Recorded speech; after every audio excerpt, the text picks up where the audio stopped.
Hello my beautiful people, welcome back to my channel, and today's video is going to be all about the products that I regret buying. We've all been there where we get swayed by the packaging or the marketing only to be disappointed by the actual product at the end. I've gathered a handful of items of makeup products out of my entire collection that didn't quite live up to my expectations, and I'm going to share my honest thoughts about them with you. If you're a makeup and beauty lover just like me and like to experiment and get to know new products but would still like to avoid bad purchases, this video is for you. So get yourself a snack, sit back, relax, and let's dive into my makeup collection regrets.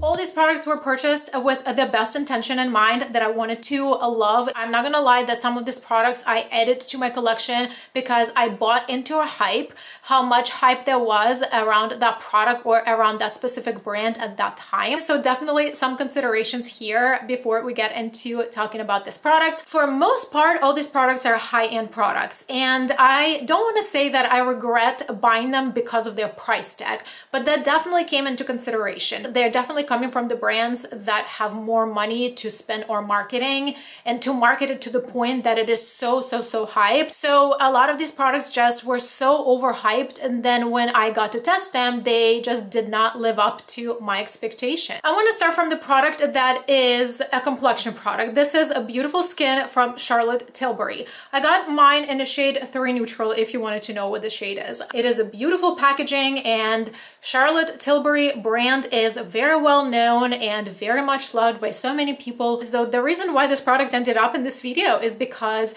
it's just purely not worth the hype. It was not worth the price tag, and it was just not a good quality generally. If this foundation was $15, $20, like a drugstore level price tag, I still would not like this because this is just a formula that doesn't look good on my skin. I'm a combination oily skin, and I do have some smile lines and some mimical lines around my mouth. I found this foundation very heavy. It wouldn't melt into my skin. It just really felt like it would just sit on top of my skin no matter what I did. It didn't give me the beautiful skin that it promised to give. So I gave it a benefit of a doubt, and I used it a few times, and I got the same result every single time. So I kind of gave up on this product. So this next item, also complexion product that falls into kind of the same category. There was a lot of hype about it. The brand is very well known.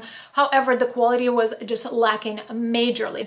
And I'm talking about the duo, complexion duo from Patrick Ta. I am making this powder work. As you can see, I have a good pan here, and I think I make it work under my eyes and on my T-zone as a retouching powder. However, this formula was basically a primer product, and I couldn't use it. This was awful. It made my skin look very bad, and believe me when I say I tried to make it work and I really couldn't. I exhausted all the options. I've tried it in so many different combinations with all my best products, all my best complexion products that I have in my entire collection, and I think I did crack the Ta code after a week of struggles of making this product work. However, it was just too much of an effort to make it work. So it's just not worth it at all. It's just an awful product that does not look good on skin pretty much instantly. Initially, when you apply it, it does look okay, but very shortly, and I'm talking about maybe like 30 minutes to an hour, it just starts looking horrible, like you have a crocodile skin, and nobody wants that. So this next complexion product, I think I fell into the hype of the brand more so, and I think I just generally heard so many positive, good reviews, not only about this product, but about the brand in general. And to this date, I really find myself for some reason not being so interested into the brand, and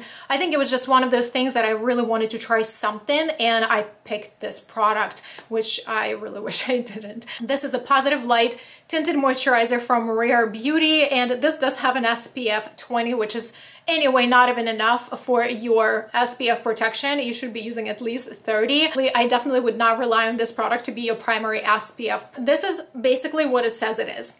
I really thought maybe it would be different from the reviews of so many people that I've heard around. This is a moisturizer with a tint. So I really thought, because it is inside of the makeup line, and Rare Beauty is a makeup line, it's not a skincare line. So to my opinion, this is more of a skincare with a light tint in it, like with the light pigment that gives you tint, than a tinted makeup product with a moisturizing properties. I hope this makes sense. Let me just sum this up for you in a nutshell so I am not being misunderstood here. I am a combination oily skin. This is a moisturizer. This is definitely not a complexion product to me. So this is definitely a moisturizer, and it's pretty moisturizing. It's very hydrating. I still use this product. I use it whenever I do not need to wear makeup. If I feel like I have a little bit more redness, this product definitely gives you a little bit of a tint, and it does help you with redness if you have it. So whenever I wake up and I want to go to the gym and I feel like I have a little bit too much redness and I don't want to use a powder or anything heavier, I just throw this on because it does have a little bit of SPF. It doesn't have a little bit moisturizing properties and that tint that I need. So this is the only way I would use this. I would never use this underneath any other complexion products because I've noticed that it does not play well with my other complexion products. It just doesn't look good. It's generally not a bad product. It's not about quality. I just feel like it doesn't fit into my lifestyle very well. So all that being said, I do not hate this product. It's just not made for me. And then the other product that I bought into the hype, and I think the reason why I purchased it is not because I knew I wanted it. I think I purchased it because it was more affordable and because it was so hyped. This is a Halo Glow liquid filter from e.l.f. So when this was launched, we all knew what this was duping. I got this when it was launched, and that's why I kind of got it right away. But this product was sold out in so many shades for the longest time. And this is not the product that I generally use. It is beautiful, but look how much product you get. It's very glowy, and I'm a combination oily skin. I don't even know why I needed to buy this product. I really don't know. Like, I never use stuff like this. I also do not like liquid highlighters. Sometimes when it comes to summer, once I start self-tanning and wearing clothes that are maybe showing the shoulders, the décolleté, I might just throw a little bit of highlighter here on my hands and arms and chest to get that beautiful glow. However, this is just usually not the product that I would use. I would still use my pressed highlighters, just like normal powder highlighters. And back in the days, I used to have the Becca filter thing. Do you remember that product? Have you had it? It was just very hyped too. It was very expensive. I think it was like in the 40s, and we're talking about like 10 years ago probably.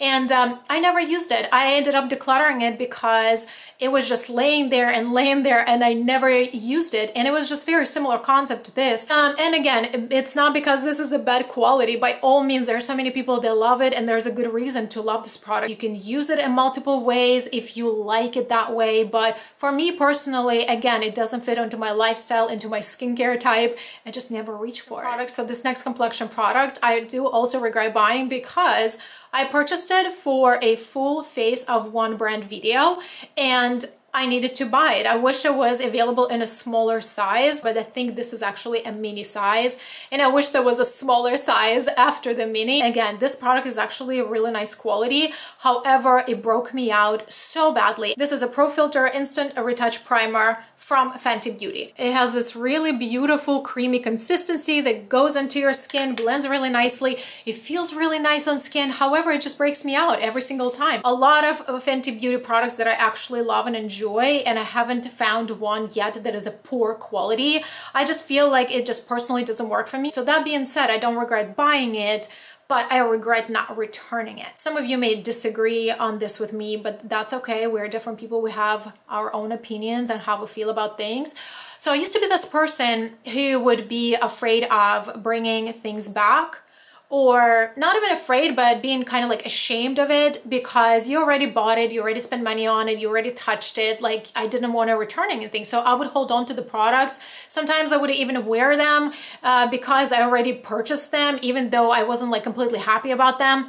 I'm no longer that person. I came to a realization that I do not want to hold on to bad products. I do not want to hold on to complexion products if I do not have a good shade match, or if something doesn't work, the texture that I'm not loving, it smells a certain way, it breaks me out, or any other reason, I just no longer feel like I need to feel bad about it. Like, if I am not happy with the products, and these days makeup is getting more and more expensive by hour, so I do not feel bad returning something and bringing it back because something doesn't work for me for one reason or another. So obviously I have my YouTube channel, I review products here, and I love my makeup. I love makeup. makeup generally and I want to have makeup here.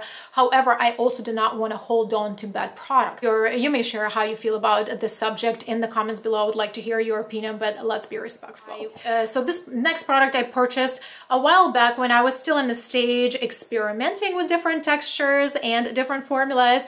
So it was kind of like in the beginning of my YouTube days, and this is a mineral veil from BareMinerals. So this is a very, very fine and beautiful powder, but it has a shimmer in it, a glow in it that kind of serves as a finishing powder, but it has luminosity. So you can use it as a highlighter. You can also use it as a finishing powder. It's going to give you the glow. So the thing about it, it's a beautiful product. It's a beautiful product. I have nothing bad to say about it. It's a beautiful quality, beautiful formula, and a beautiful on skin if you apply it. However, knowing myself now, I rarely reach for this product, and in a way I regret buying it. However, I don't hold it against me that bad because when I purchased it, I did not really know the formula. It was just more for learning about different formulations and figuring out what I liked, what the formulas that I liked, and practicing applying them, things like that. So I don't hold it against me, and the product is great, but I just feel like I don't reach for it because I genuinely do not like loose products. I'm making my loose powders work, my setting powders, my finishing powders, but when it comes to highlighting formulas like this, I just don't reach for them. I feel like they're messy. I feel like they get everywhere. I would rather work with a pressed product that gives me a little bit more control of application. And at times I do make myself or force myself to use this product, but it just does not get enough love from me. So this next product is very confusing to me, and this received so much hype when it was new. It is a drugstore product, and this is a Lumi Bronzed from L'Oreal. I got mine in a shade Light 01. This is basically a glowy bronzer, really nice, large packaging. You would be able to use like different sizes brushes if you want to. Bronze your face, bronze your body. So this product confusing me because there's so many people that love this to this day. To this day, there's so many people who love this product so much and still talk about it. However, I don't love it, and I just purely do not understand what to do with it. Like, you may be like, Eve, what do you mean you don't know what to do with it? Like, you've been playing with makeup for years. Of course you know. And yes, I do know what to do with bronzer and a highlighter, but this is a product that maybe it's a shade, maybe it's a shade. It's quite glowy, so I can't really use it as a bronzer. If I would want to use it as a bronzer, I would just need to kind of do like a very light swipe of a brush. But also if I wanted to use it as a highlighter, it's not highlighting enough for me. So I feel like I can't use it as a bronzer because it doesn't have enough bronzy pigment. And also I can't use it as a highlighter because it does have a tint. So you do not want to put it on the high points of your face and end up with brownish spot here, unless you're a different skin tone again.